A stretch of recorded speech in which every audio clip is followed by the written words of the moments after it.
Deep in the Colorado Rockies, Pine Ridge Lodge had been abandoned for 15 years when Sarah Matthews received the inheritance letter. 8 months pregnant and desperate for a fresh start after her divorce, she drove up the winding mountain road, expecting to find nothing more than rotting timber and broken dreams. But Uncle Thomas hadn't just disappeared, he'd been protecting something. The moment Sarah stepped inside, she felt it. The air was too warm, humming with an energy that made her baby kick frantically. In the basement, behind a false wall, she discovered Uncle Thomas's research, newspaper clippings about missing pregnant women, medical equipment, and a journal filled with desperate warnings about the harvest. Sarah thought she was just a struggling single mother looking for refuge. She had no idea she was the last in a bloodline that certain people would kill to control. Her uncle had spent his final years preparing defenses she didn't understand, against enemies she'd never imagined. The baby wasn't due for another month, but someone was coming for them both tonight. What had Uncle Thomas been hiding about their family's genetic legacy? Before we jump back in, tell us where you're tuning in from. And if this story touches you, make sure you're subscribed, because tomorrow I've saved something extra special for you. Sarah's hands trembled as she flipped through the yellowed newspaper clippings scattered across Uncle Thomas's makeshift desk. Each headline sent a chill deeper into her bones. Pregnant woman vanishes during camping trip, expectant mother missing after doctor's appointment, third trimester patient disappears from hospital parking lot. The dates spanned decades. The locations formed a rough circle around Pine Ridge, as if something had been systematically hunting in the surrounding areas for years. Her baby, a girl the ultrasound had revealed, pressed urgently against her ribs. Sarah pressed back, trying to calm both their racing hearts. "It's okay, sweetheart," she whispered, though nothing felt okay about this sterile basement room that looked more like a laboratory than storage space. Uncle Thomas's journal lay open beside a half-empty coffee cup, as if he'd just stepped away. Sarah lifted the leather-bound book with shaking fingers, scanning his cramped handwriting. Day 2847, the bloodline tracker, found another one. Jennifer Walsh, 26, 8 months along. They took her Tuesday night. Found her car by Miller's Creek, but no body. There never is. They don't need the mothers after. Sarah's vision blurred. She flipped backward through the pages, finding entry after entry documenting disappearances, research notes about genetic markers, and increasingly frantic warnings about something called the harvest. Day 3001, Sarah's pregnant. Saw the announcement in the Denver Post. Divorce, maiden name restored. She doesn't know what she is, what the baby will be. They'll sense her soon if they haven't already. Must finish the protective measures before. The entry ended mid-sentence. Sarah dropped the journal, backing toward the stairs. Uncle Thomas had always been the family eccentric, the brother her mother never spoke to except in disappointed whispers. She'd assumed the inheritance was guilt money, a final gesture from a lonely old man. She'd never imagined he'd been watching her, protecting her. From what? The lodge's front door slammed shut upstairs. Sarah froze, 1 foot on the bottom step. She hadn't left any windows open. The wind couldn't have. Footsteps crossed the main floor above, deliberate and measured. Multiple sets. They knew exactly where they were going. Her baby kicked violently, as if sensing danger. Sarah pressed both hands to her belly, fighting panic. She had to think, had to find another way out. A quick scan of the basement revealed no exterior exits, but Uncle Thomas's preparations extended beyond just documentation. A gun safe stood open in the corner, revealing hunting rifles and ammunition. Medical supplies lined one wall, enough to perform emergency procedures or deliveries. Sarah Matthews. The voice drifted down from upstairs, cultured and patient. "We know you're here. Your uncle caused us considerable difficulty over the years, but his interference ends tonight." She grabbed a rifle, though she'd never fired one in her life. Her hands fumbled with the ammunition as footsteps approached the basement door. "You don't understand what you're carrying," the voice continued. "What your family has carried for generations.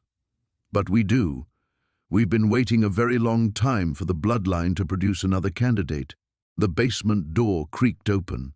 Sarah chambered around the way she'd seen in movies, praying she was doing it correctly. Her baby seemed to settle suddenly, as if gathering strength for whatever was coming. In Uncle Thomas's journal, underlined 3 times in red ink, she'd seen the final warning. They can't take her if she's not alone.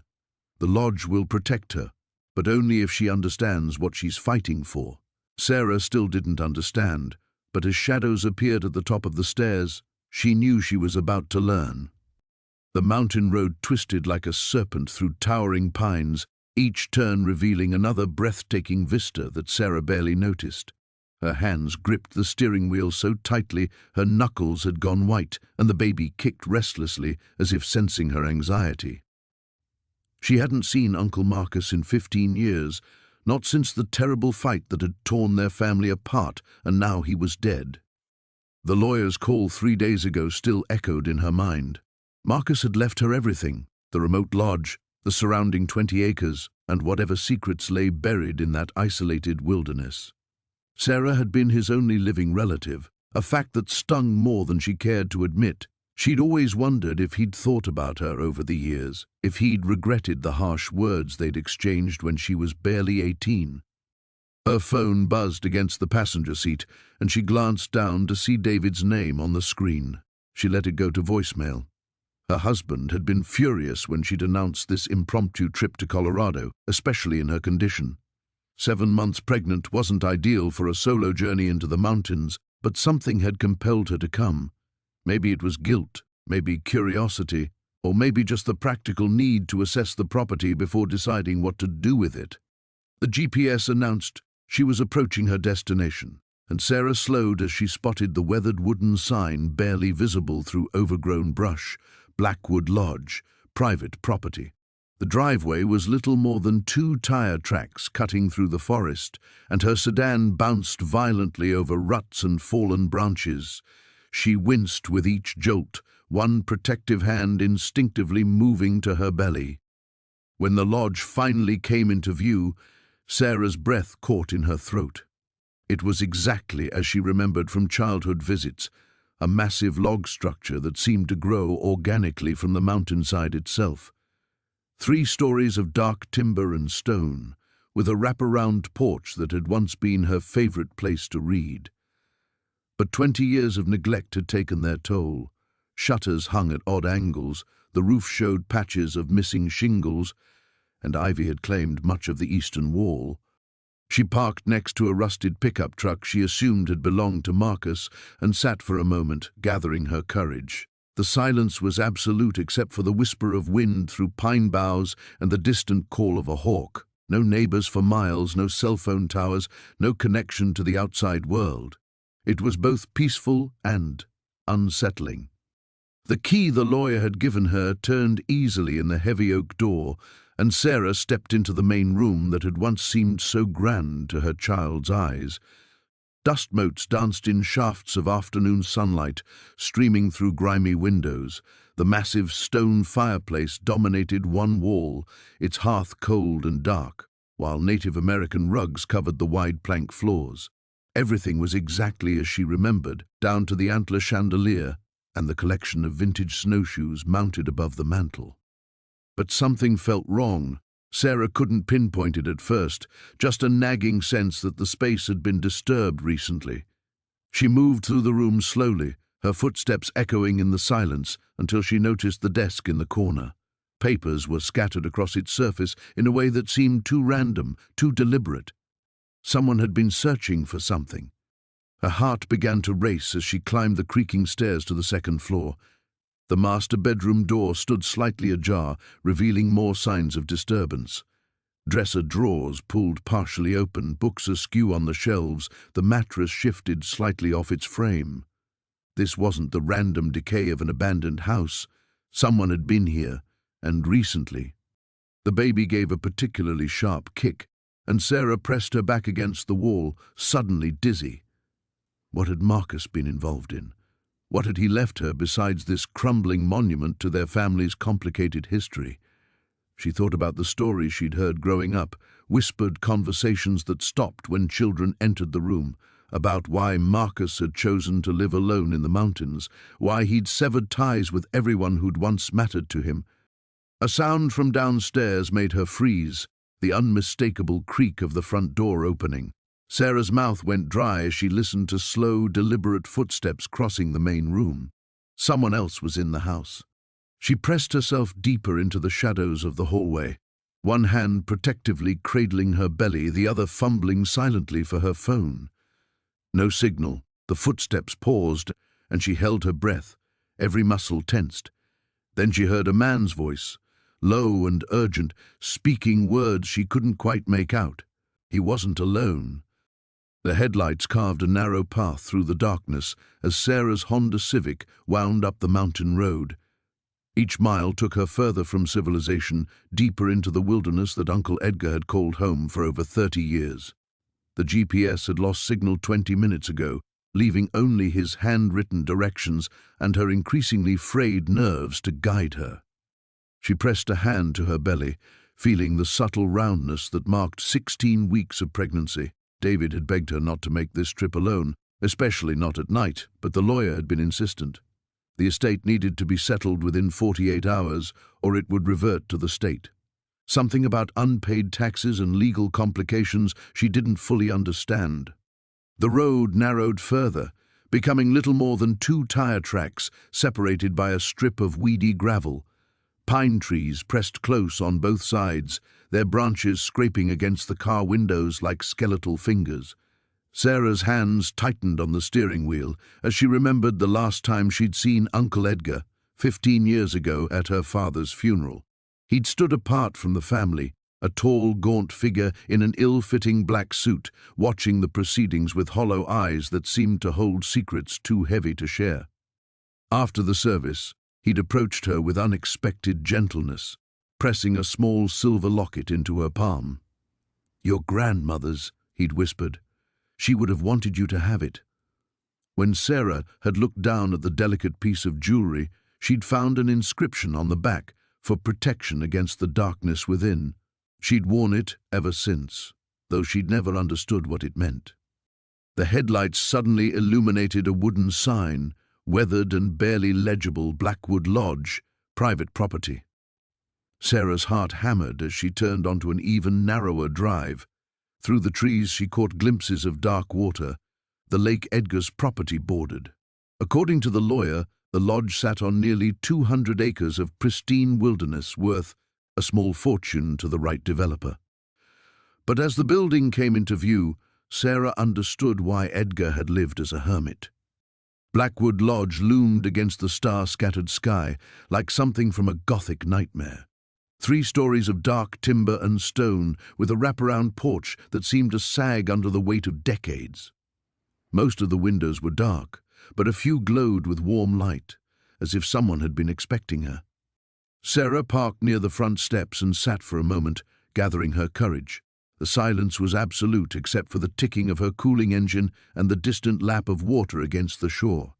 She grabbed the flashlight and keys from the passenger seat, then stepped out into air so crisp it made her lungs ache. The porch steps creaked ominously under her weight. The front door was massive, carved from what looked like a single piece of oak and decorated with symbols she didn't recognize, interlocking circles and angular patterns that seemed to shift in her peripheral vision. The key turned easily, as if the lock had been recently oiled. Inside, the lodge felt impossibly vast. Her flashlight beam revealed glimpses of a stone fireplace large enough to stand in, mounted animal heads with glass eyes that reflected the light, and furniture covered in white sheets like ghosts frozen in time. The air smelled of cedar and something else, something medicinal and sharp that made her stomach turn. Sarah found a light switch and flicked it experimentally. To her surprise, the room flooded with warm yellow light from an enormous chandelier made of antlers. Someone had been maintaining the property, keeping the electricity running. But who? Inside were more keys, a hand-drawn map of the property, and a letter dated just 2 weeks ago, long after Edgar's supposed death. "Sarah," it began, "if you're reading this, Then the cancer finally won, and you've inherited more than just an old lodge. There are things about our family you don't know, things that have been hidden for good reason. But now that you're carrying the next generation, the truth can no longer be buried. Sarah's hands trembled as she continued reading. The lodge was built on sacred ground, and our family has been its guardians for over a century. But we weren't the first to recognize this place's power, and we won't be the last to covet it.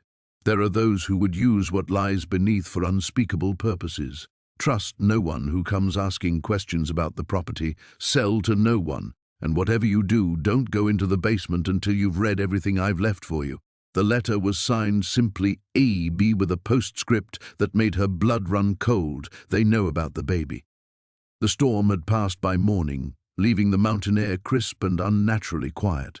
Sarah stood at the kitchen window, nursing her third cup of herbal tea and watching fog drift between the pine trees like restless spirits. The baby had been active all night, as if sensing her unease, and she pressed her hand to her rounded belly in what had become an unconscious gesture of protection. David emerged from the bedroom, his hair still damp from the shower. "Any luck with your phone?" he asked, wrapping his arms around her from behind. Still no signal. She leaned into his warmth, grateful for his steady presence. "Maybe we should drive down to town today. Get some groceries, make some calls." "Good idea. I want to check in with the office anyway." He kissed the top of her head. "But first, I thought we could explore the rest of the lodge. There's that whole wing we haven't been through yet." Sarah nodded, though something in her stomach tightened at the suggestion. The locked room from yesterday still haunted her thoughts, and she'd spent the sleepless hours wondering what other secrets Uncle Henry might have hidden in these walls. They started with the ground floor, moving through a formal dining room that could seat 12, complete with an ornate chandelier thick with dust. The furniture was covered in white sheets that gave the space an eerie, abandoned feel. Sarah pulled back one cover to reveal an antique sideboard, its dark wood gleaming despite years of neglect. "This stuff must be worth a fortune," David observed, running his finger along the intricate carvings. Uncle Henry always had expensive tastes. Sarah remembered childhood glimpses of her uncle at family gatherings, always impeccably dressed, always slightly apart from the rest of them. "My mother used to say he had more money than sense." They moved into what appeared to be Henry's study. Unlike the sterile guest rooms upstairs, this space felt lived in. Books lined the walls from floor to ceiling, and a massive oak desk dominated the center of the room. Sarah approached it cautiously, noting the leather-bound journals stacked neatly in one corner. "Look at this," David called from across the room. He stood before a wall covered in framed photographs, dozens of them, spanning what looked like several decades. Sarah joined him, her breath catching as she recognized faces from her family's past. There was her grandfather as a young man, standing beside a woman Sarah didn't recognize. Her mother appeared in several photos, always as a child or teenager, always with the same guarded expression Sarah remembered from her own youth. And there was Uncle Henry himself, barely changing over the years, his pale eyes intense and watchful. But it was the recurring presence of strangers that made Sarah uneasy. The same faces appeared across multiple decades, people who should have aged but seemed frozen in time. A dark-haired woman with striking features appeared in photos from the 1970s and again in what looked like recent shots. A tall man with distinctive scars on his hands showed up in images spanning at least 30 years, looking exactly the same. "That's impossible," Sarah whispered, pulling one frame from the wall. The photo showed Uncle Henry with the scarred man and several others, standing in front of the lodge. According to the date written on the back, it was taken just 2 years ago. David frowned at the image. Maybe they're relatives. Sometimes family resemblance can be really strong. Before Sarah could respond, the baby kicked hard enough to make her gasp. She steadied herself against the wall, and that's when she noticed it, a slight discoloration in the wallpaper, behind where the photograph had hung. Her fingers traced the edges, finding a small, almost invisible seam. "David, help me move more of these pictures." They worked quickly, revealing what was clearly a hidden panel in the wall. Sarah's heart hammered as David found the catch, and the panel swung open with a soft click. Behind it was a small safe, its digital lock glowing red. "Well, that's not ominous at all," David muttered. Sarah stared at the safe, remembering her mother's cryptic warnings about Uncle Henry, about secrets that were better left buried. But she also thought about the fear in her mother's voice during their last conversation, the way she'd insisted Sarah stay away from the lodge. "We should try to open it," she said finally. "Sarah, are you sure? Maybe some things—" "No." Her voice was sharper than she'd intended. "I'm tired of secrets. My whole family has been keeping secrets from me my entire life. My mother, Uncle Henry, probably my grandfather too. I have a right to know what's going on, especially now." She placed both hands on her belly. "Especially with the baby coming." David nodded slowly. "Okay, but we'll need the combination."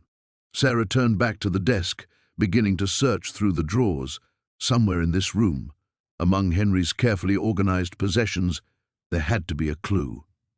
As she rifled through papers and personal effects, the silence of the lodge seemed to press in around them, heavy with the weight of decades-old secrets waiting to be unearthed. The floorboards groaned under Sarah's weight as she descended into the lodge's basement, her phone's flashlight cutting through the musty darkness. The wooden steps felt solid enough, though they creaked ominously with each footfall. She'd put off exploring down here since arriving 3 days ago, but the strange noises she'd been hearing at night demanded investigation. The beam revealed stone walls that glistened with moisture and decades of accumulated grime. Unlike the rustic charm of the lodge above, this space felt ancient, almost primordial. The ceiling hung low, forcing her to duck slightly as she moved deeper into the shadows. Her light swept across old furniture draped in cobwebs, a workbench, some rusted tools, boxes stacked against the far wall. Nothing unusual for a basement, yet something felt wrong. The air itself seemed to pulse with an energy that made the baby shift restlessly in her womb. Then she saw it. Behind a pile of mouldering canvas tarps, a section of the stone wall looked different, newer. The mortar between the stones was a lighter color, and when she pressed her palm against it, the stones shifted slightly. "What were you hiding, Uncle Marcus?" she whispered to the darkness. She found a crowbar on the workbench and wedged it between the stones. They came away easier than expected, as if they'd been designed to be removable. Behind them lay a narrow opening, barely wide enough for a person to squeeze through. The smell hit her first, stale air tinged with something metallic and wrong. Sarah hesitated, one hand instinctively moving to her belly. Every rational part of her mind screamed to leave, to go back upstairs and pretend she'd never found this hidden passage. But the other part, the part that had driven her to become an investigative journalist, wouldn't let her turn away. She squeezed through the opening, her pregnant form making the passage even more challenging. On the other side, her phone's light revealed a small chamber carved directly from the mountain rock, and covering every inch of the walls were photographs, hundreds of them. Sarah's blood turned to ice as she moved closer. The photos showed women, young women, all of them. Some appeared to be camping or hiking, others were candid shots taken from a distance, clearly without the subject's knowledge. All of the women shared certain physical characteristics: dark hair, petite frames, ages ranging from early 20s to 30s. They all looked disturbingly similar to Sarah herself. At the center of the far wall hung a larger photograph that made her knees buckle. Her mother, looking exactly as Sarah remembered her from childhood, stood beside a younger version of Uncle Marcus. Her mother wore a hiking outfit and was smiling, but something in her eyes looked forced, frightened. Below the photo, carved into the stone in crude letters, were the words, "The bloodline must continue." Sarah's hands shook as she photographed everything with her phone, desperate to document what she was seeing before her courage failed entirely. As she moved around the chamber, she noticed other details that chilled her further. Maps of the surrounding mountain trails with certain locations marked in red. A ledger book filled with dates and cryptic notes, and in the corner, a small altar-like structure adorned with what looked disturbingly like locks of dark hair. The baby kicked hard, as if sensing her terror, and Sarah gasped. In the silence that followed, she heard something that made her freeze completely. Footsteps above. Heavy, deliberate footsteps crossing the main floor of the lodge. The footsteps paused directly above the basement entrance. Then she heard the basement door creak open. Sarah fumbled in the darkness, trying to find the passage opening by touch alone. Her fingers scraped against rough stone as she felt along the wall, fighting back panic. The baby was moving constantly now, responding to her elevated heart rate and adrenaline. Light appeared in the main basement area, not the weak glow of a phone flashlight, but the steady beam of a powerful lantern. Whoever was down here had come prepared. "I know you're here, Sarah." The voice was male, gravelly, and completely unfamiliar. "Your uncle told me you might come eventually, told me to watch for you." Sarah's fingers finally found the passage opening just as the light began moving in her direction. She squeezed through as quietly as possible, but the stones she'd displaced earlier scattered with a sound that seemed deafening in the silence. "There you are." The light swung toward the hidden chamber, and Sarah heard heavy footsteps approaching fast. She was trapped, with nowhere to run and a secret that suddenly made terrible sense. Her uncle hadn't just been hiding something in this mountain lodge. He'd been hunting, and now it was her turn to become prey. The old woman's weathered hands trembled as she poured tea into chipped ceramic cups. Sarah studied her across the cramped kitchen table, noting the deep lines etched around eyes that had seen too much. Margaret Holloway had agreed to meet only after Sarah mentioned finding the ritual circle in the lodge's basement. "Your uncle never told you about the convergence?" Margaret's voice carried the weight of decades. Smart man. Some knowledge is a burden. Sarah's hand instinctively moved to her belly. At 6 months pregnant, every conversation lately felt like it carried hidden warnings about her unborn daughter's future. What kind of convergence? Margaret sipped her tea, studying Sarah over the rim. Every 33 years, when the celestial alignment is perfect and the mountain's energy reaches its peak. The barrier between worlds grows thin up there. Things that should stay hidden don't. The words sent ice through Sarah's veins. "What things?" "Your great-grandfather made a deal in 1923. The town was dying. Mine collapse killed half the men, crops failing, children sick. He was desperate." Margaret's fingers traced nervous patterns on the table. There are entities that feed on desperation, ancient things that predate human civilization. They offered prosperity in exchange for tribute. Sarah's teacup rattled against the saucer. What kind of tribute? Bloodline sacrifice. One from each generation of the founding families, offered during the convergence. The entity chooses who's worthy, marks them with dreams and visions. Margaret's eyes fixed on Sarah's face. "You've been having the dreams, haven't you?" The admission stuck in Sarah's throat. The nightmares had intensified since inheriting the lodge. Shadows with too many teeth, whispered promises, a growing sense that something vast and hungry was watching her. "How do you know about my dreams?" "Because I was chosen for the last convergence, 33 years ago."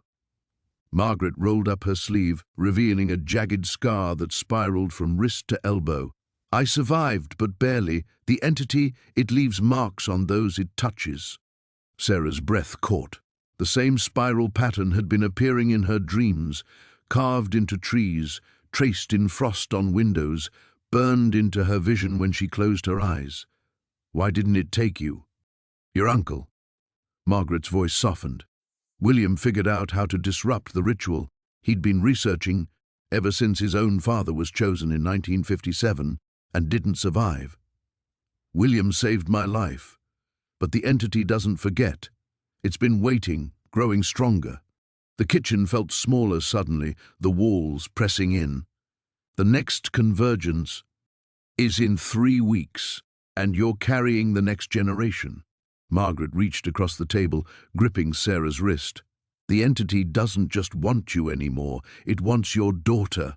A child born during the convergence from the bloodline, that would give it permanent access to our world. Sarah jerked back, knocking over her teacup. Tea spread across the table like spilled blood. That's insane. You're talking about monsters and magic like it's real. The prosperity your family enjoyed for generations. Where do you think it came from?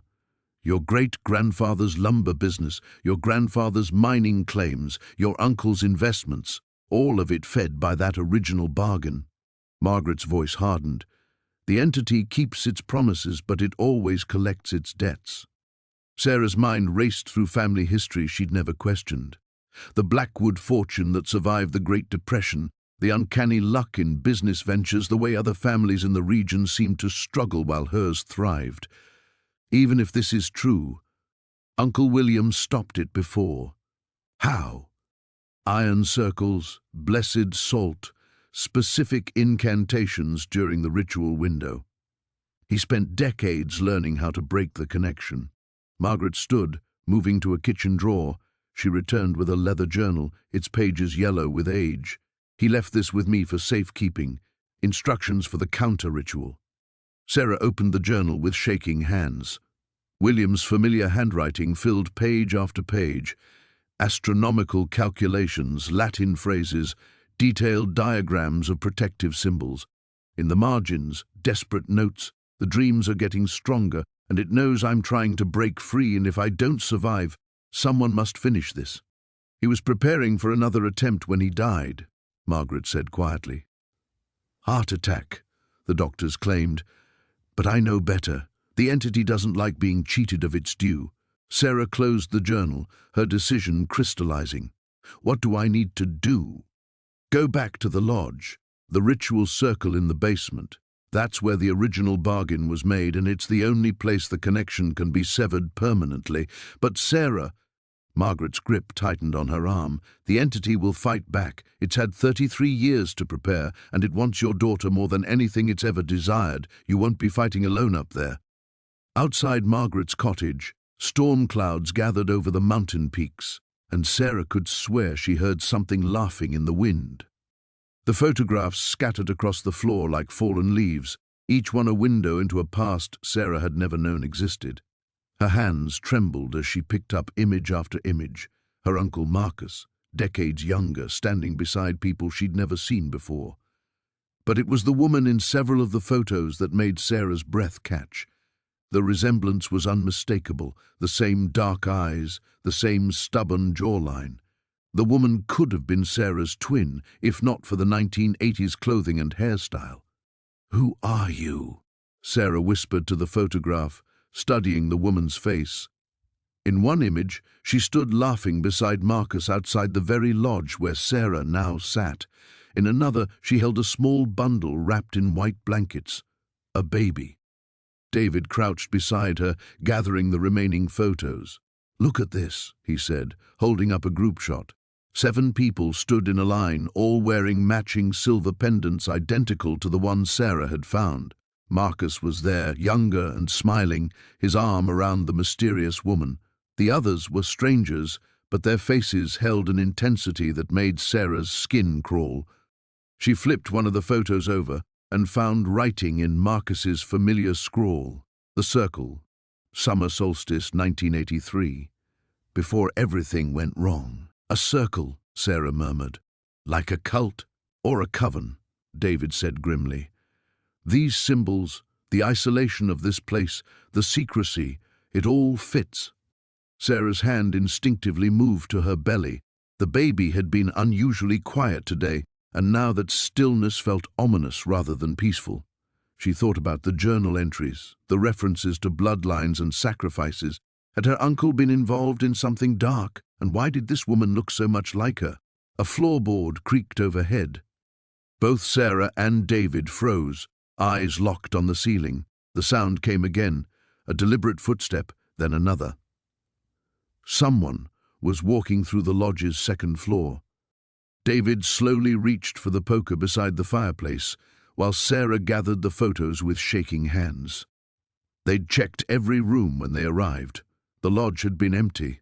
The footsteps moved toward the stairs. "The basement," David whispered, nodding toward the door they'd discovered earlier. "Go. I'm not leaving you. Sarah, think about the baby. Go, now." The footsteps reached the top of the staircase. Sarah clutched the photos to her chest and slipped through the basement door, leaving it slightly ajar so she could hear. The wooden steps groaned under her feet as she descended into darkness, feeling along the wall for a light switch. Above, she heard David call out, "Who's there? This is private property." A voice responded, too muffled for Sarah to make out the words, but distinctly female. The tone was conversational, almost friendly, which somehow made it more frightening than any threat would have been. Sarah's fingers found a pull chain, and a bare bulb illuminated the basement. The space was larger than she'd expected, with stone walls that looked far older than the lodge above. Shelves lined the walls, filled with glass jars containing dried herbs and other substances she couldn't identify. In the center of the room, painted directly onto the concrete floor, was a large circle surrounded by symbols that matched those in Marcus's journal. But it was the altar at the far end that made Sarah's blood run cold. Dark stains covered the stone surface, and candles of various heights surrounded a collection of silver bowls and knives. This wasn't just storage, it was a ritual space, and it had been used recently. The candles still smelled of smoke. Heavy footsteps thundered overhead, followed by the sound of furniture being overturned. Sarah heard David shout, but his voice was cut off abruptly. Her heart hammered against her ribs as silence settled over the house. She backed toward the stairs, clutching the photos, when her foot knocked against something on the floor. A leather-bound book lay open, its pages yellowed with age. The handwriting was different from Marcus's journal, more feminine, more desperate. Sarah knelt and read the visible passage. "The bloodline must be preserved. The circle is broken, but the child carries the gift. When she bears her own child, the power will be complete. The old ones will return, and the debt will be paid in blood." The date at the top of the page was recent, just 3 weeks ago. Sarah's vision blurred as the implications crashed over her. Someone had been watching her, waiting for her pregnancy. The inheritance, the remote location, even her uncle's death, none of it was coincidence. A soft sound on the basement stairs made her look up. A woman descended slowly, her face emerging from the shadows. She was older now, her dark hair streaked with silver, but Sarah recognized her immediately from the photographs. The woman smiled, and Sarah saw her own features reflected back like a funhouse mirror. "Hello, daughter," the woman said. "I've been waiting such a long time to meet you." Sarah's hands trembled as she placed the photograph back in the box, her uncle's young face staring up at her through decades of yellowed film. The basement felt colder now, the shadows deeper, as if the lodge itself was reacting to her discovery. She needed to get back upstairs, away from this tomb of secrets, but her legs felt leaden with dread. The baby kicked sharply against her ribs, and she pressed a protective hand to her belly. Whatever her uncle had been involved in, whatever had happened to those missing children, she couldn't let it touch her unborn daughter. But even as she thought it, she knew it was already too late. The very fact that she was here, that she'd inherited this cursed place, meant she was already part of whatever dark legacy her family had been hiding. Footsteps creaked overhead. Sarah froze, her heart hammering against her chest. David wasn't supposed to be back for hours. She strained to listen, counting the deliberate steps as they moved across the main floor. Too heavy to be David's measured gait, too purposeful to be coincidental. Someone was in the lodge. She eased the box shut and crept toward the basement stairs, avoiding the boards she'd learned would groan under her weight. The footsteps had stopped, but she could feel a presence above, waiting, listening. The same predatory stillness she'd sensed watching her from the forest. Her phone showed no signal, as always. The landline was upstairs in the kitchen, might as well be on the moon. Sarah pressed herself against the basement wall and tried to think. There had to be another way out. Old lodges like this often had root cellars or storm exits. The footsteps resumed, heading toward the basement door. Panic flooded her system as she spotted a narrow door she'd missed before. partially hidden behind a stack of mouldering furniture. She squeezed through the gap, her pregnant belly barely fitting, and found herself in a cramped root cellar that smelled of earth and decay. A set of wooden steps led up to what had to be an outside entrance. Behind her, the basement door opened with a groan that seemed to echo through her bones. "Sarah?" The voice was familiar but wrong somehow. Too calm, too controlled. "I know you're down there. We need to talk." It was Sheriff Coleman, but hearing him here, uninvited, in her uncle's hidden chamber of secrets, sent ice water through her veins. How long had he been watching her? How much did he know about what she'd found? She climbed the root cellar steps as quietly as possible, each board threatening to betray her with a creak. Above her head, rusted metal doors lay flat against the ground, secured with an old-fashioned latch. Sarah pushed against them, feeling them give slightly, dirt and debris raining down on her face. "Found some interesting reading material, did you?" Coleman's voice was closer now, moving through the basement. "Your uncle was quite the collector, had a real fascination with local history." The metal doors opened with a shriek of protest that might as well have been a fire alarm. Sarah hauled herself out into the grey afternoon light, her pregnant body awkward and clumsy. She was behind the lodge now, near the tree line, but still too exposed. The forest beckoned, dark and unwelcoming, but it was better than facing whatever Coleman had planned. "Running won't help, Sarah." His voice carried clearly through the open cellar doors. "This is bigger than you understand, bigger than your uncle, bigger than this lodge. There are people who've been waiting a long time for someone like you to show up." Someone like her. What did that mean? Sarah stumbled into the forest, branches catching at her clothes, roots threatening to trip her with every step. Her breath came in sharp gasps, the baby's weight making every movement a struggle. Behind her, she heard Coleman emerge from the cellar, his pursuit unhurried but relentless. He knew these woods better than she did, knew where she might try to hide, where the paths led. She was prey, and he was a predator who had been hunting these mountains for decades. The trees grew thicker, blocking out what little light remained of the overcast day. Sarah pressed deeper into the wilderness, following what might have been a deer trail. Her phone was useless. David was miles away, and the nearest neighbor was a 40-minute drive under the best circumstances. She was alone with her unborn child and a man who clearly knew more about her family's secrets than he'd ever let on. A man who wore a badge and commanded respect in a town where trust was already a rare commodity.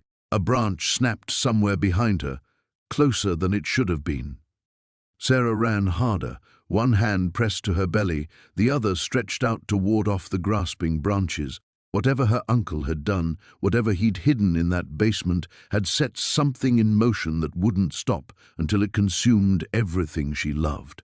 The baby kicked again, urgent and insistent, as if sensing the danger that surrounded them both. The basement felt different this time, as if the shadows themselves were watching.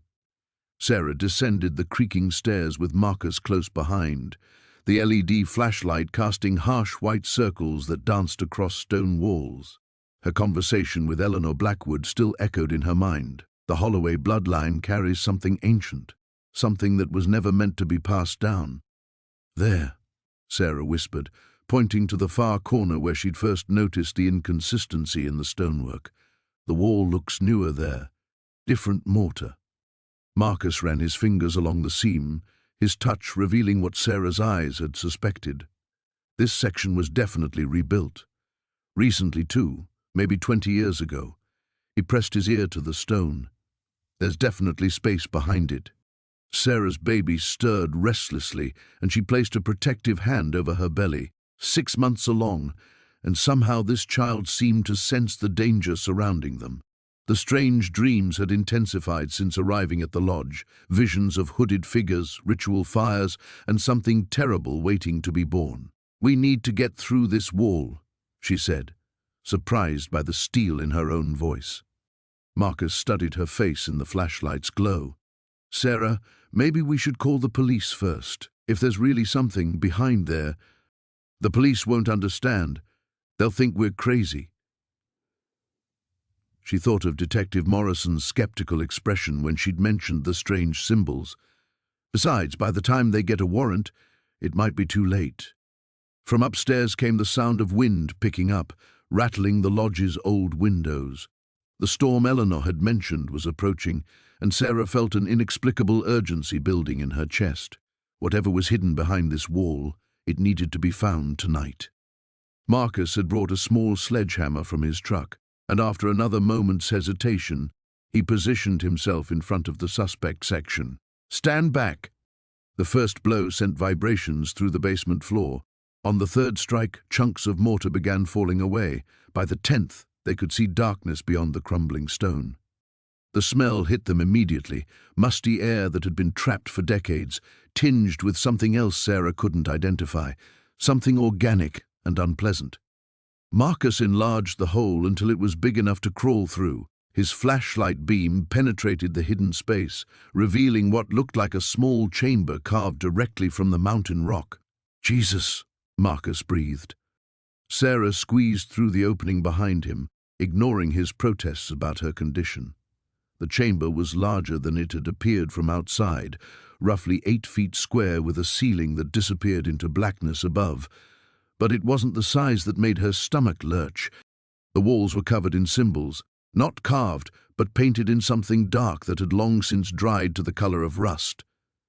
The same symbols from Uncle Thomas's journal, but hundreds of them, creating an intricate pattern that seemed to writhe in the shifting flashlight beam.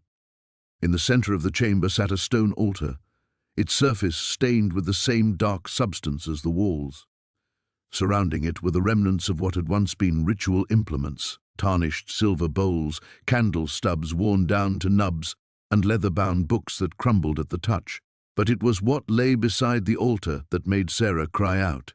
A skeleton, small and delicate, wrapped in the rotted remains of what might once have been a christening gown.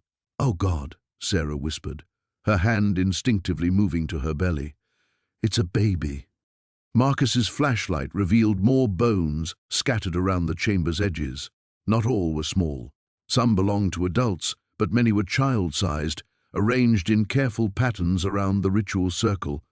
Sarah's legs gave out, and she sank to her knees despite Marcus's steadying hand. The magnitude of what they'd discovered hit her like a physical blow. This wasn't just some family secret. This was evidence of something monstrous that had been happening for generations. "The Holloway bloodline," she whispered, Eleanor's words taking on horrible new meaning. "They've been doing this for decades, sacrificing their own children." Marcus was examining one of the crumbling books, his face grim. "Sarah, look at this." He held up a page that had somehow survived the years. The writing was in the same archaic script as Uncle Thomas's journal, but Sarah could make out dates. Recent dates.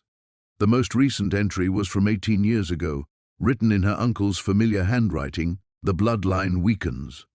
The old contracts demand renewal. When the next child of Holloway blood quickens in the womb, the ancient debt must be paid." Sarah's baby kicked violently, as if responding to some unseen threat. In the distance, thunder rumbled across the mountains, and the storm that Eleanor had warned about finally reached the lodge. The ritual chamber felt suddenly smaller, more oppressive, as if the weight of decades of horror was pressing down from above. Sarah struggled to her feet, knowing with terrible certainty that their discovery had set something in motion that couldn't be stopped. The basement door creaked open with a sound that made Sarah's teeth ache. Cold air rushed up from below, carrying the musty scent of earth and something else, something metallic that made her stomach turn. She gripped the flashlight tighter, its beam cutting through the darkness as she descended the wooden steps, each one groaning under her weight. The basement was larger than she'd expected, stretching beyond the lodge's footprint. Stone walls glistened with moisture, and the floor was packed earth covered in places by rotting wooden planks. But it was what lined the walls that made her blood freeze. Symbols, hundreds of them, carved deep into the stone and painted in a dark substance she didn't want to identify. They weren't random scratches. These were deliberate, organized, forming patterns that seemed to writhe in the flickering light. Some she recognized from the journal upstairs, Others were completely foreign, twisted shapes that hurt to look at directly. Sarah moved deeper into the space, her flashlight beam dancing across makeshift shelves filled with glass jars. Inside each jar, something floated in murky liquid. Her throat constricted as she realized what she was seeing: organs, tissue samples, things that might have once been human. Labels in her uncle's careful handwriting marked each container with dates spanning decades. "Jesus," she whispered, backing away from the grotesque collection. That's when she noticed the table in the center of the room. A heavy wooden slab, darkly stained, with leather restraints at each corner. Channels carved into its surface led to drains, and the floor around it was permanently discolored despite obvious attempts at cleaning. The metallic smell was stronger here, mixed with bleach and other chemicals that burned her nostrils. Sarah's hands shook as she played the light around the rest of the basement. More tables lined the walls. Operating tables, she realized with growing horror. This wasn't just a basement. It was a laboratory, a place where her uncle had been conducting experiments for God knew how long. She found the files in a metal cabinet pushed against the far wall. Dozens of manila folders, each labeled with a name and date. Sarah pulled one at random, Jennifer Walsh, 1987, and immediately wished she hadn't. The contents made her gag: photographs of surgical procedures, detailed notes about extraction processes, and clinical observations about specimen viability. The women in the photos were all pregnant.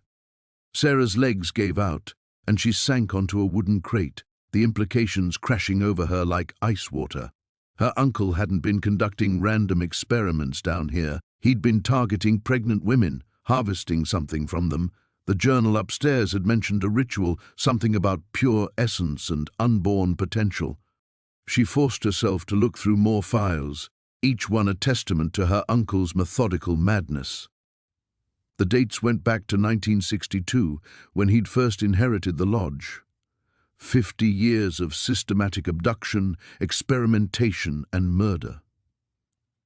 The women came from all over: hikers who'd gone missing, tourists who'd never made it home, locals who'd vanished without a trace. But it was the most recent file that made her blood turn to ice. Sarah Chen Morrison, 2023. Her own name, written in her uncle's spidery handwriting. Below it, detailed notes about her pregnancy, her estimated due date, even her blood type. How had he known? She'd never told him about the baby, had barely known him at all. Yet here was evidence that he'd been planning for her arrival long before she'd even inherited the lodge. The baby kicked hard, as if sensing her distress, and Sarah clutched her stomach protectively. Whatever her uncle had been doing down here, whatever sick ritual he'd been preparing for, she was supposed to be the final piece. The culmination of decades of horror. Footsteps echoed from upstairs. Sarah's heart hammered as she quickly returned the files to their cabinet. The footsteps were heavy, deliberate, moving across the lodge's main floor with purpose. She clicked off her flashlight, plunging the basement into absolute darkness, and crept toward the stairs. "Sarah?" a voice called from above. Male, unfamiliar. "I know you're here. Your car's outside."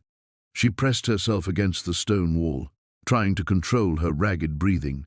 The baby seemed to sense the danger, remaining still for once. Through the basement ceiling, she could hear the intruder moving through the lodge, searching room by room.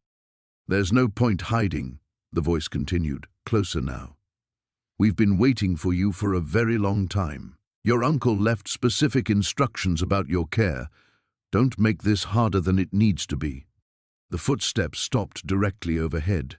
Sarah could hear floorboards creaking as the intruder paused, perhaps noticing the open basement door. "Sarah." The voice was patient now, almost gentle. "Think of the baby. All we want is what's best for both of you. What your uncle started, we're going to finish. It's your destiny, just like it was theirs." The first step creaked as someone began descending into the darkness where she hid. The basement felt colder than before, as if the very walls had absorbed decades of fear and secreted it back into the air.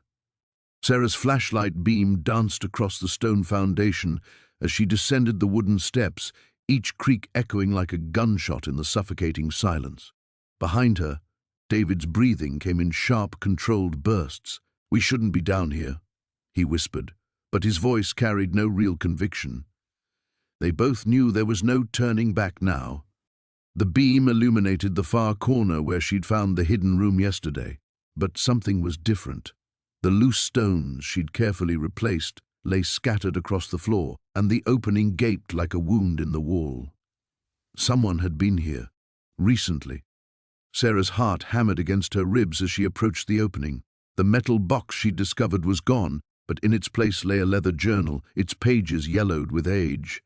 Her hands trembled as she picked it up, recognizing the spidery handwriting immediately. Uncle Marcus had left this for her to find.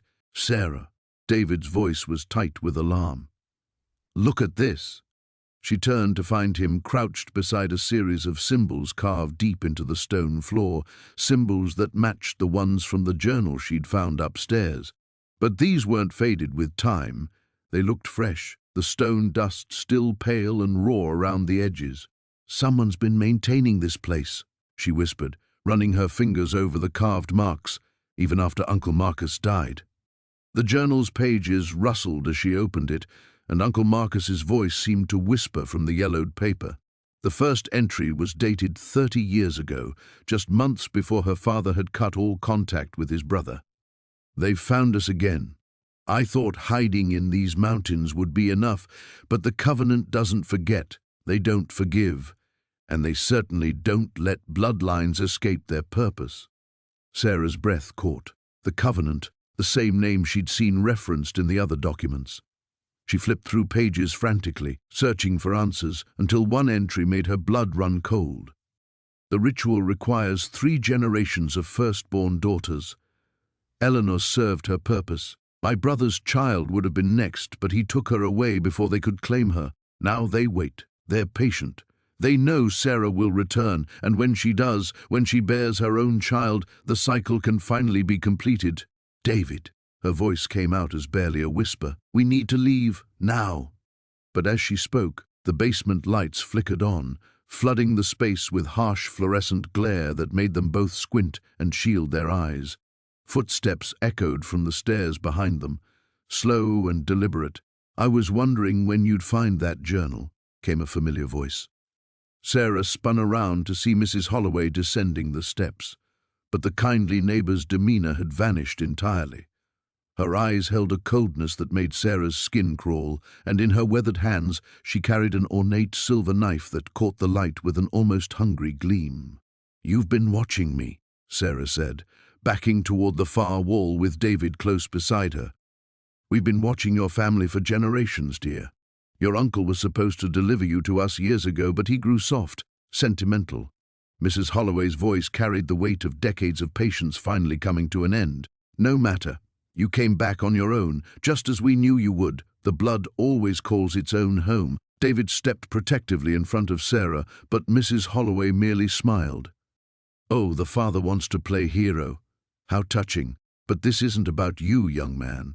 This is about completing something that began long before either of you were born." Sarah pressed her hand instinctively to her belly, where her child grew.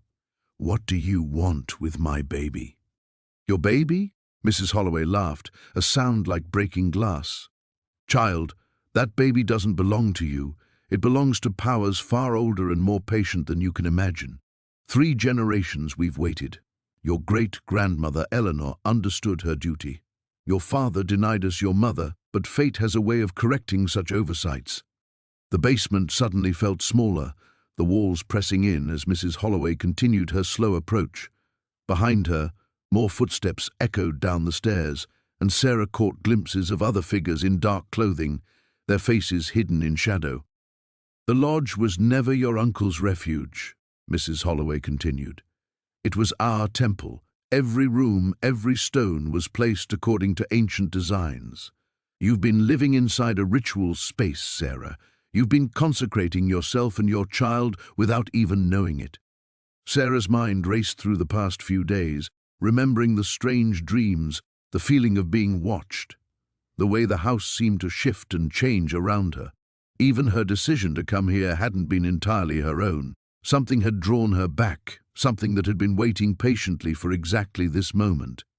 The knife in Mrs. Holloway's hand gleamed as she raised it, and Sarah realized with crystalline clarity that she and David were trapped in a basement with no other exit, facing people who had spent decades preparing for this exact encounter. The basement door groaned as Sarah pulled it open, her flashlight beam cutting through the darkness below. Each wooden step creaked under her weight as she descended into the bowels of the lodge, Marcus close behind her. The air grew thick and musty, carrying scents of old wood and something else, something metallic that made her stomach turn. "Are you sure about this?" Marcus whispered, his hand finding her shoulder. "We could wait until morning, get better equipment." Sarah shook her head, her free hand instinctively moving to her belly. "We've waited too long already. Whatever's down here, it's connected to what happened to my Aunt Elena. I can feel it." The basement was larger than she'd expected, extending far beyond what the lodge's footprint should have allowed. Stone walls lined with rough-hewn timber supported the ceiling, and the floor was packed dirt that had been worn smooth over decades. But it was the far wall that drew her attention, a section of newer stonework that didn't match the rest. "Look at this," she said, moving toward the inconsistency. Her flashlight revealed mortar that was lighter in color, stones that had been fitted with less precision. Someone sealed something off. Marcus ran his hands along the wall's surface. This was done recently, maybe 20 years ago, not when the lodge was built. He pressed against different stones, testing their stability. "Sarah, some of these are loose." They worked together, prying at the stones with tools Marcus had found on a workbench. The mortar crumbled easily, as if it had been mixed incorrectly or had never properly set. After 20 minutes of careful work, they'd created an opening large enough to peer through. Sarah aimed her flashlight into the gap and gasped. Beyond the wall lay another room, this one carved directly from the mountain rock. Metal cabinets lined the walls, and in the center sat a desk covered with papers and what looked like laboratory equipment. "It's some kind of research facility," she breathed. "Marcus, help me make this opening bigger." 10 minutes later, they squeezed through the gap into the hidden chamber. The air here was stale but surprisingly dry, preserved by the mountain's natural insulation. Sarah's flashlight played across the papers on the desk, revealing handwritten notes, charts, and what appeared to be medical records. "Dr. Heinrich Volker," she read aloud from a letterhead. "Research notes, Project Bloodline." Her voice caught. "Marcus, look at this date, 1987. That's the year my Aunt Elena disappeared." She picked up a folder marked with her family name, Morrison.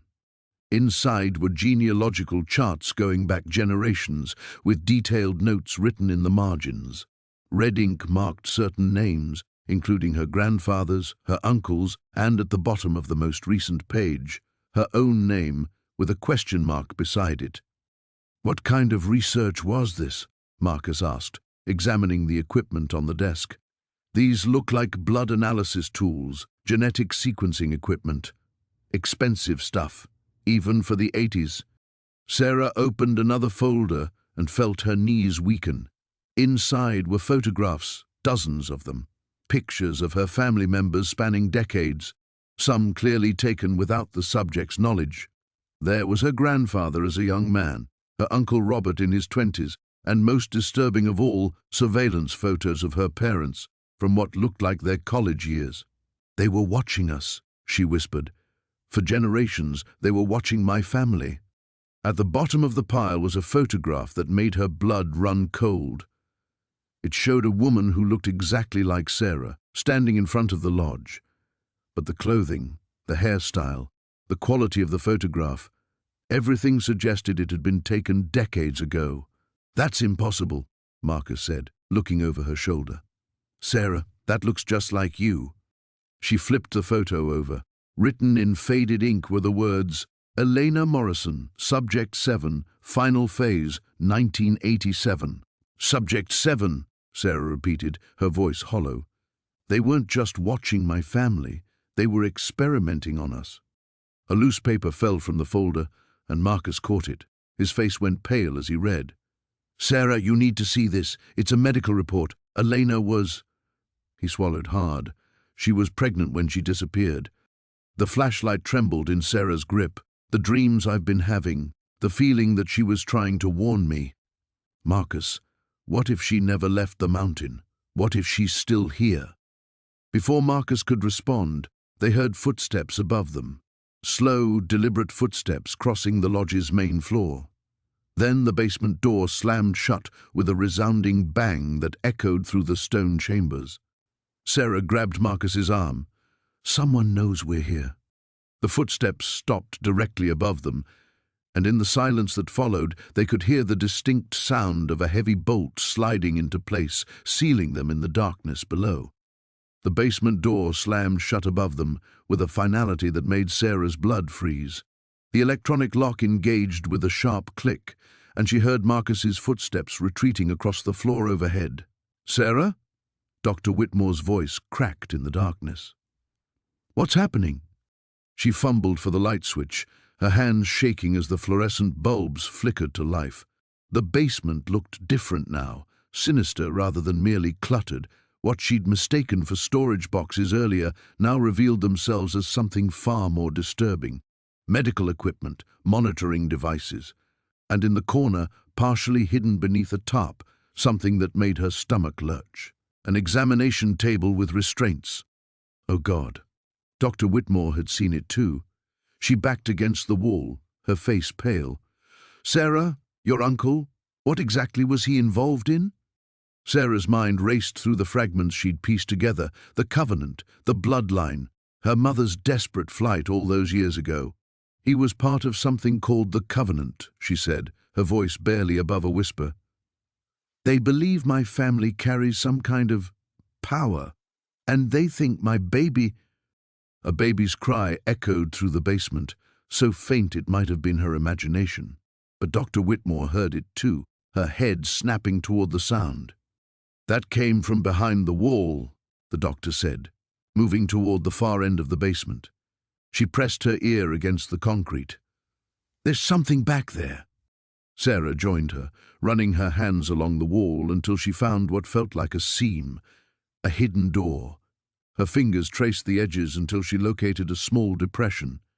When she pressed it, a section of the wall swung inward with a soft pneumatic hiss. The smell hit them first, antiseptic mixed with something else, something organic and unsettling. Beyond the hidden door lay another room, this one brightly lit and filled with equipment that belonged in a hospital, not a mountain lodge basement. And there, in a clear bassinet surrounded by monitoring equipment, was a baby. "Jesus Christ," Dr. Whitmore breathed, rushing forward. "It's a newborn, maybe 2 weeks old." Sarah's legs nearly gave out. The baby was tiny, connected to various monitors, but appeared healthy. A girl with dark hair and pale skin.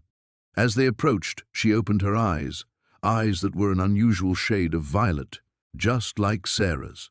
"She's one of us," Sarah whispered, the realization hitting her like a physical blow. They're breeding us." Dr. Whitmore was checking the baby's vitals, her medical training overriding her shock. "She seems stable, but these monitoring devices—" She gestured to the complex equipment surrounding the bassinet. "They're measuring more than just heart rate and breathing.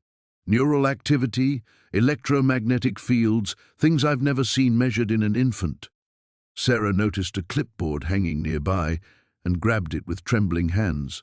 The charts and graphs meant nothing to her, but the header made her blood run cold. Subject 23F. Third-generation descendant. Manifestation index high. "There are 22 others," she said, showing the clipboard to Dr. Whitmore. "At least 22 other babies." The sound of footsteps overhead made them both freeze, multiple sets of feet, moving with purpose. "They're back," Dr. Whitmore said. "We need to get out of here." Sarah looked at the baby, so small and helpless in her technological prison. "We can't leave her. Sarah, we don't have a choice. If they catch us, if we leave her, she'll disappear, just like all the others." Sarah's hand instinctively went to her own belly. "This is what they want to do to my baby." To use her, study her, turn her into some kind of, what, weapon? Oracle? The baby made a soft sound, and Sarah could have sworn those violet eyes focused directly on her face. In that moment she felt something she'd never experienced before, a connection that went beyond the physical, beyond the logical, a warmth that spread through her chest and down to her own unborn child. Dr. Whitmore must have seen something in her expression because she nodded grimly. "All right, but we need to move fast." Sarah carefully lifted the baby from the bassinet, surprised by how naturally it felt to hold her. The infant settled against her chest as if she belonged there, her tiny fist curling around Sarah's finger. "The monitoring equipment," Dr. Whitmore said, already moving. "If we disconnect her, they'll know immediately." "Let them know," Sarah said, surprising herself with the steel in her voice. "I'm done running from this family legacy. It's time to face it head on." The footsteps above grew louder, more urgent. Voices called out, Marcus giving orders, other men responding. The hunt had begun. Sarah looked around the hidden room one more time, memorizing every detail. This was the evidence she needed, the proof of what the Covenant was really doing. But first, she had to get this baby to safety, and somehow, she had to survive long enough to stop them from taking any more children. The baby stirred in her arms, those violet eyes seeming to gleam with an inner light. Sarah's hands trembled as she clutched the faded photograph, her uncle's journal spread across the kitchen table like evidence at a crime scene. The black and white image showed 3 young men standing beside the lodge, their faces bright with the kind of optimism that only comes before life shows its teeth. Uncle Robert was barely recognizable, his features soft and unmarked by the paranoia that would later consume him. But it was the man in the middle who made her blood run cold. The same angular face from her nightmares, the same predatory smile that had haunted her dreams since arriving at the lodge. According to Robert's careful handwriting, his name was Marcus Thorne, and he had died in these mountains 43 years ago. "Sarah?" David's voice cut through her spiraling thoughts. He stood in the doorway, still wearing yesterday's clothes, dark circles under his eyes. "You've been up all night again." She looked up from the journal, noting how the morning light streaming through the windows made everything seem almost normal. "Almost. I found something. About the man in my dreams." David moved closer, his lawyer's instincts kicking in as he studied the photograph. "This is from the 70s? 1981. The summer before Uncle Robert's partner died." Sarah flipped through several pages of Robert's increasingly erratic handwriting. "Listen to this. Marcus grows stronger each time. The barrier between worlds thins during the convergence. We thought we could control it, harness it, but we were fools. Some doors should never be opened." The baby kicked hard against her ribs, as if responding to the words. Sarah pressed her hand to her belly, feeling the urgent movement beneath her palm. In the past few days, the child had become increasingly restless, especially when she read from the journal. "There's more," she continued, her voice barely above a whisper. "Robert writes about a ritual, something they performed to feed the mountain, but it went wrong. Marcus disappeared during a storm, and his body was never found." David sank into the chair beside her, running his hands through his hair. "Sarah, this is starting to sound like..." "Like what?" "Like I'm losing my mind." The words came out sharper than she intended. "You think I don't know how this sounds, but explain the dreams, David. Explain why I keep seeing the same man who supposedly died decades ago. Explain why our baby moves like it's trying to escape every time I'm in certain parts of this house." Before David could respond, a sound echoed through the lodge, the distinct creak of footsteps on the stairs. They both froze, listening. The footsteps were deliberate, measured, coming from the direction of the master bedroom they'd been avoiding. David was on his feet instantly, grabbing the poker from beside the fireplace. "Stay here," he whispered. But Sarah was already moving, the journal clutched against her chest. "No, we face this together." They climbed the stairs in silence, each creak of the old wood seeming to announce their approach. The master bedroom door stood ajar, though Sarah was certain they'd closed it the night before. David pushed it open slowly, the poker raised defensively. The room was empty, but the temperature had dropped noticeably. Their breath came out in visible puffs as they stepped inside. The antique mirror above the dresser had fogged over, and in the condensation, words were appearing as if written by an invisible finger. "She carries what we need." Sarah's hand flew protectively to her belly as the final letter formed. The baby kicked frantically now, and she gasped as a sharp pain shot through her abdomen. "We're leaving," David said, his voice tight with controlled panic. "Now, pack whatever you need. We're going back to the city." But as they turned toward the door, it slammed shut with enough force to rattle the windows. The temperature plummeted further, and frost began forming on the glass panes. Sarah could see her breath in sharp bursts as another contraction gripped her. "It's too early," she whispered, but even as she said it, she knew with horrible certainty that the timing wasn't natural. Something was trying to force the birth, to bring the child into the world before they could escape the lodge's influence. The mirror cracked with a sharp report, spider webbing outward from the center. In the fractured reflection, Sarah caught a glimpse of Marcus Thorne's face, his mouth moving as if speaking, though no sound emerged. But somehow she understood what he was trying to tell her. The child wasn't just in danger, it was the key to something much larger. The convergence Robert had written about, the thinning barrier between worlds. Her uncle hadn't just been trying to contact the dead. He'd been trying to prevent something from crossing over. And now, with her pregnancy reaching its final stages, that barrier was dissolving. Another contraction hit, stronger this time, and Sarah doubled over. Through the pain, she heard David shouting her name, felt his arms around her as the room seemed to spin. The last thing she saw before darkness claimed her was Marcus Thorne's reflection, stepping out of the shattered mirror. The ancient wooden stairs groaned under Sarah's weight as she descended into the lodge's forgotten basement, her flashlight cutting through the oppressive darkness. The air grew colder with each step, carrying with it the musty scent of decades-old secrets. Behind her, Marcus followed closely, his breathing shallow and rapid. "Are you sure about this?" he whispered, his voice barely audible above the settling timbers overhead. Sarah's hand instinctively moved to her swollen belly, where their child kicked restlessly, as if sensing the danger that surrounded them. The journal pages crinkled in her other hand, Uncle Henry's final confession, written in his shaking handwriting during his last days. The truth about the Blackwood family legacy was finally within reach, buried somewhere in the bowels of this cursed place. The basement opened into a larger chamber than she'd expected, carved directly into the mountain's bedrock. Stone walls glistened with moisture, and the flashlight beam revealed symbols etched deep into the granite, the twisted markings they'd found throughout the lodge. But these were different, older, arranged in concentric circles around a raised platform in the center of the room.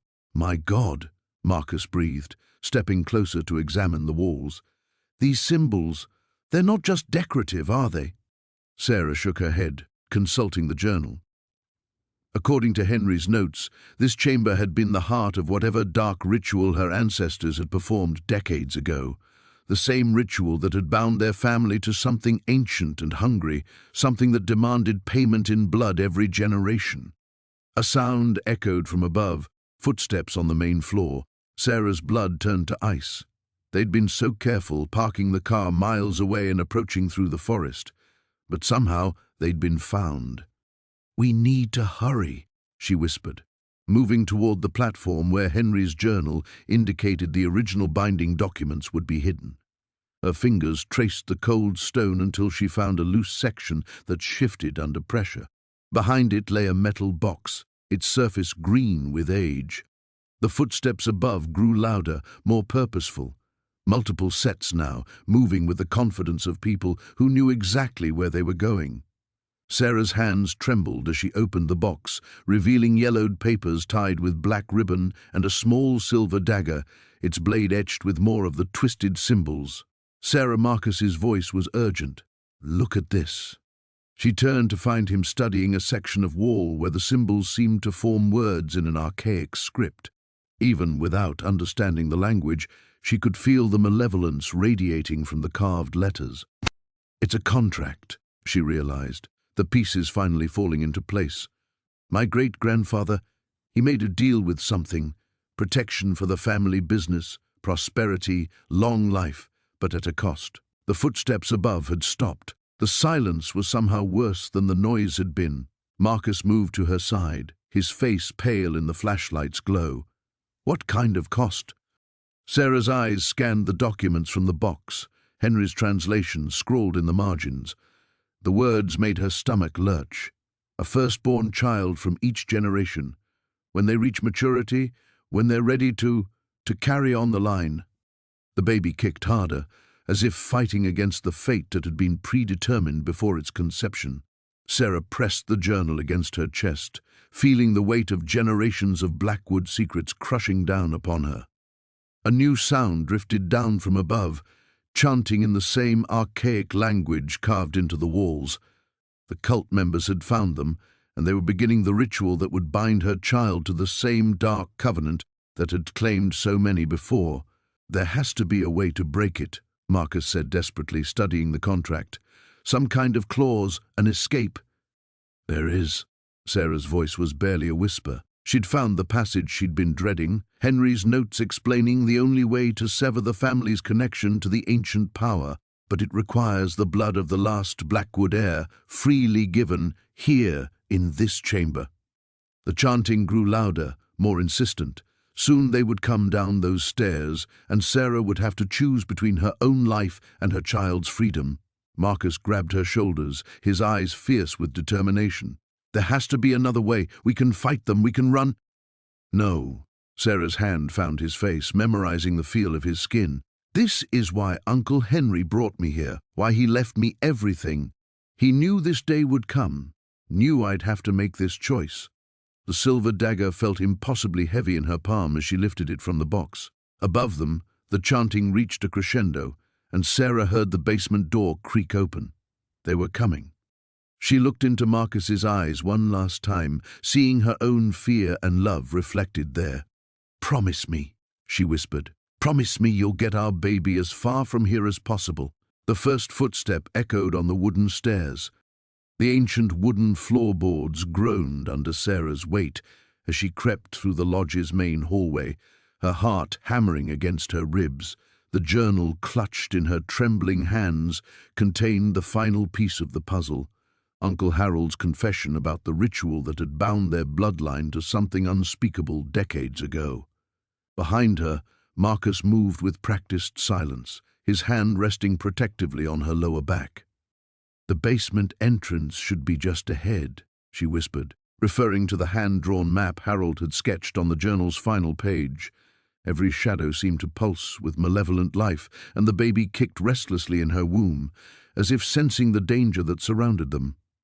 The lodge felt different now, charged with an electricity that made her skin crawl. Ever since she'd spoken the incantation from Harold's notes aloud, thinking it was merely a translation exercise, something had awakened. The temperature had dropped 20 degrees, and a sound like breathing echoed through the walls. Marcus stopped suddenly, his hand tightening on her arm. "Do you hear that?" Sarah strained to listen. Beneath the creaking of old wood and the whistle of wind through gaps in the walls, there was something else, a rhythmic scratching, like claws against stone. It was coming from below. "It knows we're here," she breathed.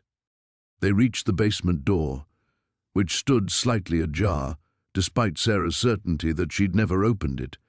Cold air seeped through the gap, carrying with it the scent of earth and something else, something rotting. Marcus produced a flashlight from his jacket and tested the beam. The light flickered ominously.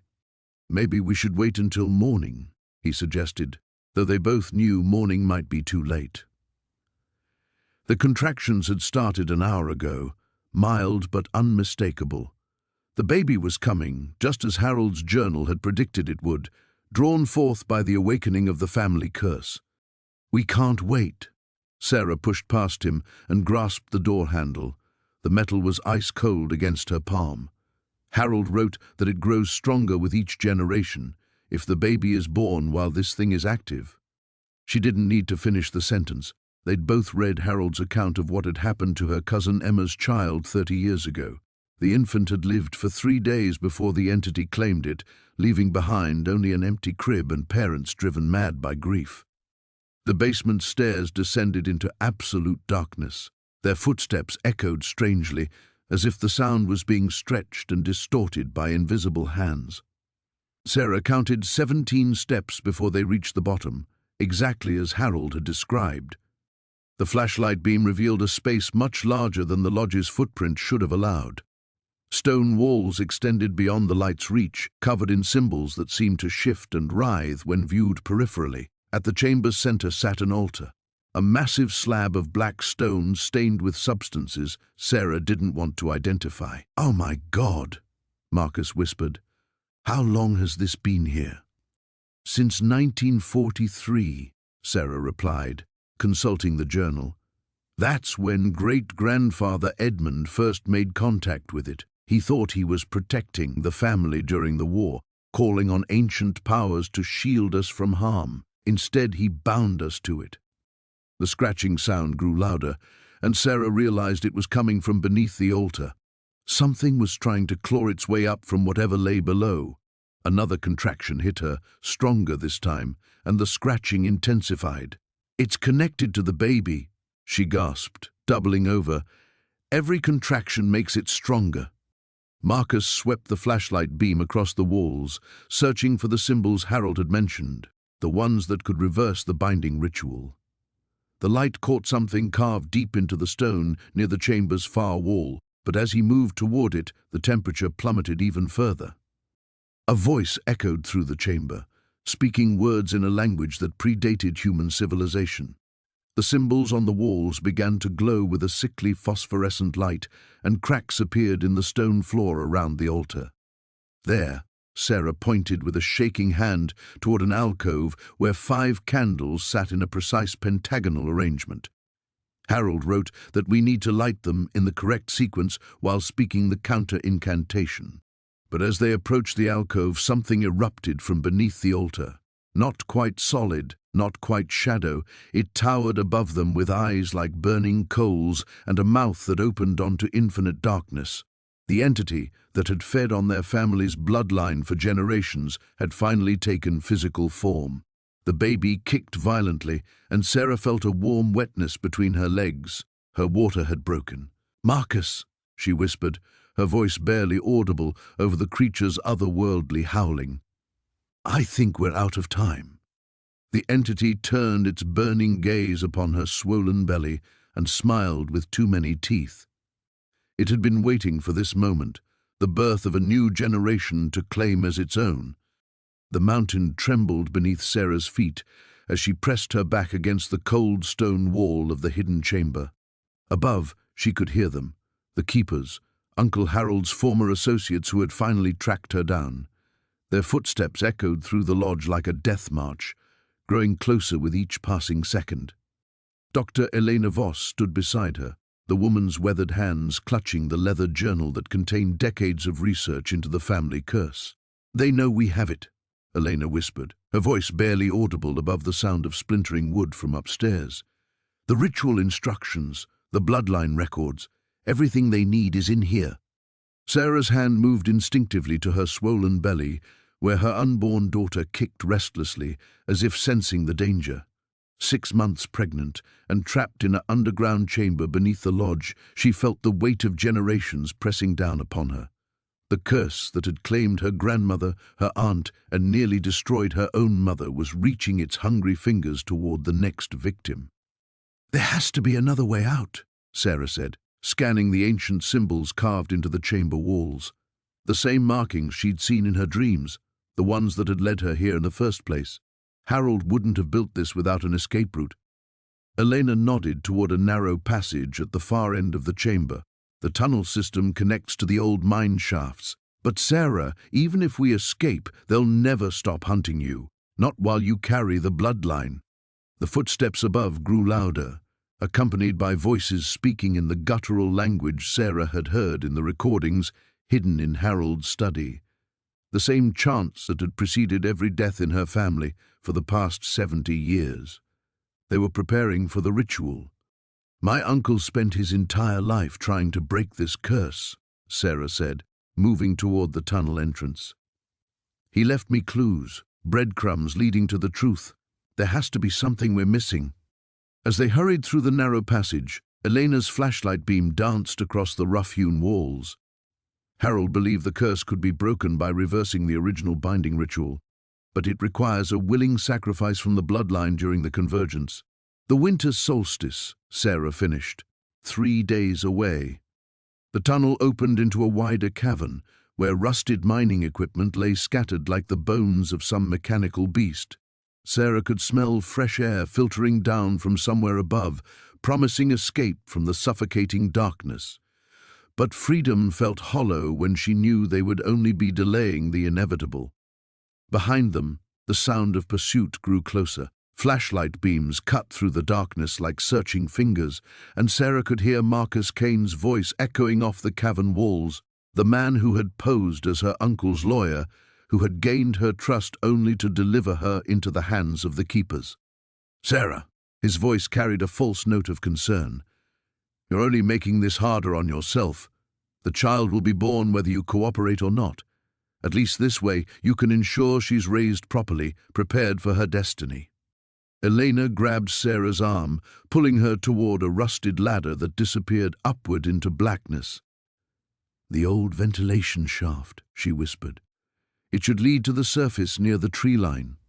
As Sarah began to climb, her pregnant body protesting every movement, she thought about the photographs she'd found in Harold's private safe, images of her grandmother as a young woman, radiant and full of life. Then later pictures, showing the gradual transformation as the curse took hold, the haunted eyes, the premature aging, the slow descent into madness that had preceded her death. The ladder rungs were slippery with condensation and rust, and twice Sarah nearly lost her grip. Below, she could hear the keepers entering the cavern, their voices growing more excited as they picked up the trail. Time was running out. The shaft seemed to stretch upward forever, but finally Sarah's reaching hand touched wood instead of stone. A trapdoor, hidden beneath decades of fallen leaves and debris. She pushed against it with all her remaining strength, feeling it give way with a groan of protest. Cold mountain air rushed into her lungs as she emerged into the pre-dawn darkness. They were on the far side of the ridge from the lodge, hidden among the dense pine trees that had stood sentinel over these secrets for generations. In the distance, she could see lights moving through the lodge windows as the keepers searched for their escaped prey. Elena emerged behind her, gasping from the climb. "We have maybe an hour before they organize a proper search," she said. "But Sarah, running won't solve anything. The convergence is coming, and they'll find another way to complete the ritual with or without your cooperation." Sarah looked down at the lodge where her uncle had spent his final years, fighting a battle she was only beginning to understand. The weight of decision pressed upon her shoulders like the mountain itself. Run and condemn her daughter to a lifetime of fear, or stay and face the darkness that had haunted her family for generations. In 3 days, everything would be decided. The ancient floorboards groaned beneath Sarah's feet as she descended into the lodge's hidden basement, the pregnancy making each step deliberate and careful. The musty air carried whispers of decades-old secrets, and the flashlight beam trembled in her grip as it illuminated the stone walls lined with weathered journals and ritualistic artifacts. Marcus followed close behind, his breathing shallow. "Sarah, we should leave, now, before they realize we found this place." But Sarah couldn't turn back, not when the truth lay scattered across the makeshift altar before them. Her uncle's final journal sat open, its pages filled with desperate scrawl that made her blood run cold. The Blackwood bloodline, the covenant, the price that must be paid every generation to keep the darkness at bay. "My God," she whispered, reading the entries aloud. "Uncle Thomas knew. He's been protecting the family for 40 years, making the sacrifices so the rest of us could live normal lives." Her hand instinctively moved to her swollen belly, but now that he's gone. The basement door slammed shut above them with a finality that echoed through the stone chamber. Footsteps, multiple sets, moved across the floor overhead. Sarah's heart hammered against her ribs as she recognized the voices filtering down through the ceiling. "They're here," Marcus said, pulling her behind a stack of wooden crates, "the ones who've been watching the lodge." Sarah clutched the journal to her chest, its leather binding warm against her fingers. According to Thomas's notes, her unborn daughter carried the mark, a birthright that made her valuable to forces that had haunted the Blackwood family since her great-grandfather's dabbling in the occult. The Covenant demanded a life every 25 years, and with Thomas dead, the debt had fallen to the next generation. A cold draft swept through the basement as the door above opened. Slow, deliberate footsteps began descending the stairs. Sarah pressed herself deeper into the shadows, feeling Marcus's protective presence beside her. The baby kicked restlessly, as if sensing the danger that surrounded them. Sarah Blackwood. The voice was cultured, patient, carrying the weight of old authority. "We know you're down there. There's nowhere left to run." She closed her eyes, remembering the photographs she'd found in Thomas's desk, images of family members who had simply vanished over the decades. A grandmother at 23, a great-aunt who disappeared on her wedding day, all young women of childbearing age, all taken when they carried daughters. But Thomas had found another way. The journal revealed his desperate research, his discovery that the covenant could be broken not through sacrifice, but through a ritual of binding, trapping the entity that demanded payment in an object of personal significance. He'd been preparing for years, gathering the necessary components, waiting for the right moment. The footsteps reached the bottom of the stairs. 3 figures emerged from the shadows, their faces hidden beneath dark hoods, but Sarah recognized the leader's voice from the phone calls, the whispered threats that had driven her to the lodge in the first place. "Your uncle was a fool to think he could cheat us indefinitely," the figure said. "The debt grows with each missed payment. Your daughter's life will satisfy decades of obligation." Sarah stepped forward, the journal clutched in her hands.